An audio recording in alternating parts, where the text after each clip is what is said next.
যা দাম বলছো ঠাকুর এই বছর পছন্দ, হ্যাঁ পছন্দ হবে, পছন্দ হলো না, না অনেক দাম তো আবার এখন চলেছেন অন্য জায়গায়। এত এত ঠাকুরের মাঝে ঠাকুর চুজ করা ভেরি ডিফিকাল্ট। দেখি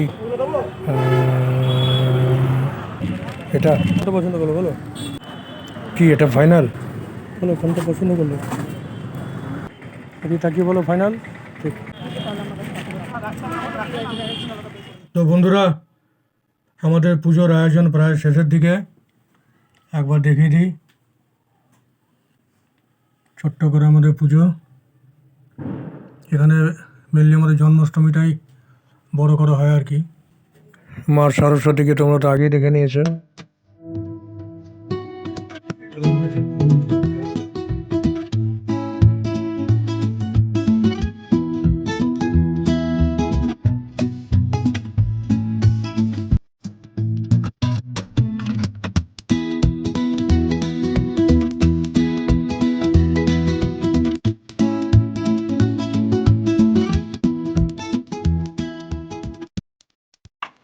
কোনোবার দেখলাম না আগে গেল, হ্যাঁ মানে ঠাকুর মতো ধর্ম পালন করবি তুই এটা। একমাত্র এই একটা পুরোহিত আছে, হ্যাঁ। 10টায় বলে 10টায়, দশটায়? 11টায় বললে 11টায়। আরেকজনকে দেখ তোর অপেক্ষায় থেকে থেকে এখন রিল বানানো শুরু করলো।